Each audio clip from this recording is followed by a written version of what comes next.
नमस्ते, मैं Suman Bansal, tarot card reader, angel card reader, reiki grand master and magnified healer. आप सबको अपने शो में हार्दिक स्वागत करती हूँ। सबसे पहले तो आज आप सोच रहे होंगे कि दीदी आज कहाँ है। जी हाँ, आप बिल्कुल सही पहचान रहे हैं। बहुत हरे भरे और सुंदर सुंदर खेत हैं मेरे पीछे।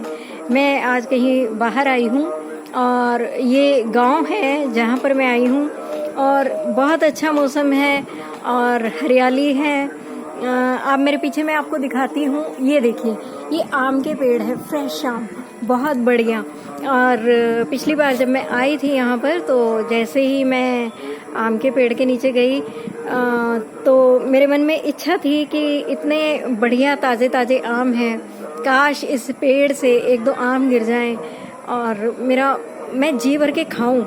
तो सडनली मैं गई तो देखा कि जो खेत के ऑनर हैं उन्होंने ऑलरेडी फोल्डिंग पर कुछ आम रखे हुए हैं और हालांकि उन्होंने अपने लिए रखे होंगे, लेकिन गांव के लोगों की सादगी और प्यार बहुत अनमोल होता है और वो समझ गए कि अगर लड़की आई है तो मुझे इसको देना है। और वो उठकर वहाँ से चले गए। मैंगोज छोड़कर हमने उनको बोला कि आपके ये आम तो लेते जाइए। उन्होंने कहा नहीं, गुड़िया को दे देना, आपकी बिटिया को दे देना। और हमने बहुत कहा कि आप इन्हें ले जाइए, लेकिन वो छोड़कर चले गए। और मैंने अभी हम वहाँ प्रकृति का नज़ारा लेने के लिए गए थे।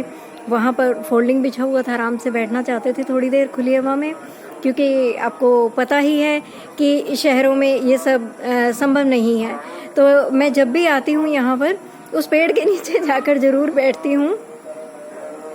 तो फोल्डिंग पर फिर हम जैसे ही बैठे तभी टपक से दो आम गिर गए और मानो आम के पेड़ ने भी स्वागत किया और अपने दो फल मुझे दिए। मुझे बहुत अच्छा लगा और क्योंकि जो मैं सोच रही थी वो पूरा हुआ। तो मैंने बहुत प्यार से उस पेड़ को देखा बहुत प्यार से उस पेड़ को देखा और उसको थैंक यू बोला कि तुमने मेरा वेलकम किया। मैं उसकी मुख भाषा समझ गई कि ये उसका प्यार जताने का तरीका है। जी हाँ, वनस्पतियाँ, पेड़ पौधे सभी में प्राण होते हैं और सभी की एक मौन भाषा होती है। आपको समझने की कला आनी चाहिए। तो मैंने एक दो आम सोचे थे, उसने अपने अलग से दिए, ऑनर ने भी दिए और उसने भी दिए। तो खैर, मैं बात करने जा रही थी कि मेरे पास एक व्यूअर का क्वेश्चन आया था कि क्या मैं इस प्रकार से मंत्र को जप सकती हूँ। सिद्ध कुंजी का मंत्र था और क्या इस प्रकार से जपा जा सकता है। और एक और व्यूअर का क्वेश्चन था कि क्या मैं इस शब्द के आगे ये वाला शब्द लगाकर इस प्रकार से जाप कर सकता हूँ। तो मैंने उनको बोला कि बिना गुरु की आज्ञा के नहीं। तो उन्होंने बोला कि हमने माँ को गुरु बना लिया है। देखिए, फिर भी भौतिक जगत में आकर तो भगवान राम को, भगवान कृष्ण को भी एक भौतिक रूप से गुरु को धारण करना पड़ा था, हालांकि वे भगवान थे। तो आप यहाँ से शिक्षा लीजिए कि हमारी सभ्यता, हमारी संस्कृति, हमारे ग्रंथ, हमारे शास्त्र हमें क्या कहते हैं। तो देखिए, अगर आप एक सीधी सादी भक्ति करना चाहते हैं और आपके पास अभी कोई गुरु नहीं है, मैं ये नहीं बोलती हूँ कि आप आनन फानन में जो मिले उसी को गुरु बनाइए। नहीं जी, हमारे यहाँ एक कहावत है कि पानी पीना छान के और गुरु करना जान के। तो जब तक तसल्ली ना हो जाए आप गुरु का वर्ण मत कीजिएगा। और तब तक ऐसा बोला जाता है कि जब तक आपको गुरु की प्राप्ति नहीं होती आप अपने इष्ट को गुरु मान सकते हैं, लेकिन फिर आप बिना जानकारी के अपनी मर्जी से शब्दों में, मंत्रों में तोड़ फोड़ नहीं कर सकते। अगर आप ऐसा करते हैं तो आपको उसका दंड अवश्य ही मिलेगा। देखिए, भगवान अगर आप सीधी सादी भक्ति कर रहे हैं तो वो आपका मार्गदर्शन डेफिनेटली करेंगे। लेकिन अगर आप चतुराई करना चाहते हैं, कुछ आगे बढ़ना चाहते हैं, कुछ सिद्धियां, तो उसमें प्रॉपर गुरु चाहिए। और अगर वो सब नहीं होगा तो ये बात बिल्कुल सच है कि आपको उसके दुष्परिणाम भी फेस करने पड़ सकते हैं।